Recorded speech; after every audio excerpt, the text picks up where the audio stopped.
Convoy of Russian T-80 tanks exploded one by one and attacked by Ukrainian troops while fleeing. Videos showed desperate Russian troops fleeing from their burning tanks and a group of soldiers being blown up by Ukrainian missiles during a disastrous assault on a town in eastern Ukraine that saw 300 soldiers reportedly killed or wounded. Footage shows Russian Marines from the 155th Naval Infantry Brigade driving a burning T-80 BVM tank along a road in the largely destroyed town of Pavlivka as flames and black smoke erupted from the vehicle following a Ukrainian strike.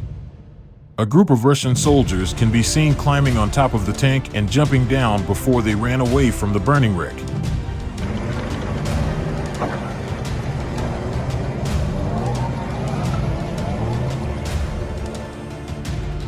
Another astonishing video shows dozens of Russian Marines, packed closely together, running into a deserted house in the town.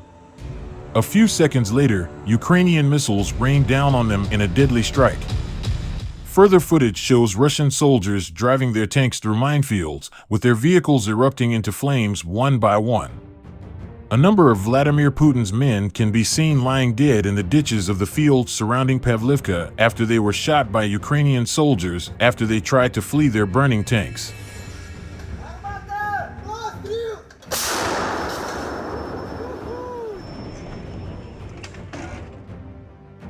The videos show just how calamitous Russia's assault on Pavlivka earlier this month was and provides further evidence of Russian generals treating their recruits as cannon fodder. The assault was so disastrous that the Russian Marines from the 155th Naval Infantry Brigade, who led the four-day assault, publicly criticized their incompetent generals in an open letter. The soldiers wrote a scathing letter to their regional governor, claiming they had lost 300 servicemen in a four-day massacre in Pavlivka thanks to the catastrophic planning of Generals Rustam Muradov and Zurab Akhmedov.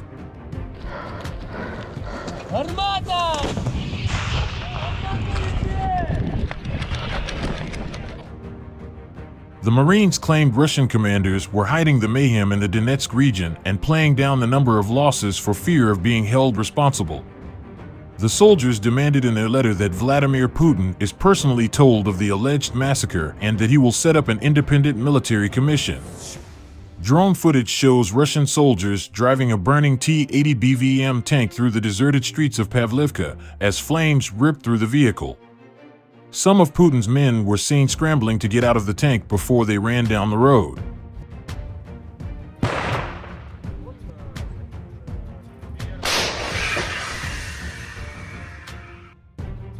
A second video shows Russian soldiers fleeing from Ukrainian artillery fire and piling into an abandoned house in the village. But a few seconds later, they are blown up as Ukrainian missiles rain down on them. Another video Russian tanks being struck by Ukrainian missiles in a field on the outskirts of Pavlivka.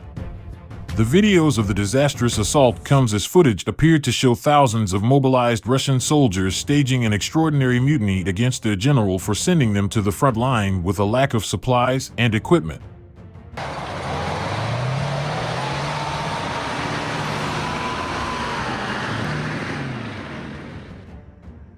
Major General Kirill Kulikov, 53, faced chance of "get out of here, shame on you," and down with Putin's regime as thousands of mobilized men joined a protest at their training base in the city of Kazan, southwest Russia, on the night before they were due to be sent to the front line.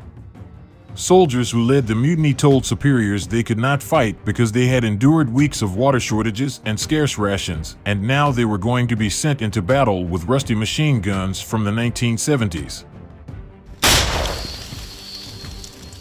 Вогонь!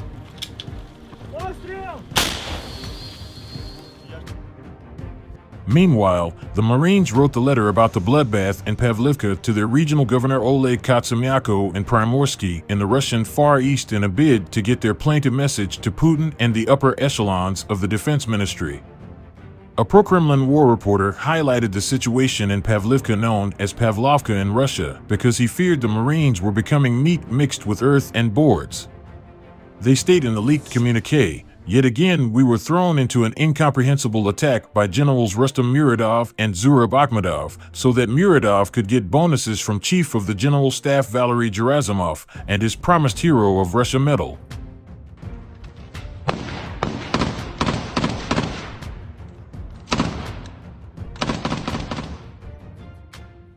So it was us and the Marines from Kamchatka advancing on Pavlivka. As a result of the carefully planned attack by these great commanders, we lost about 300 people in 4 days, killed, wounded, and missing. We lost 50% of our military equipment, and this was just our brigade. The Marines added, the enemy is destroying our men on the evacuation routes. Pavlivka is also lower than Ebledar, from where they attack us. The Marines appealed to the governor, how long will mediocrities like Muradov and Akhmedov plan military operations for the sake of their reports, and for receiving awards at the cost of so many lives?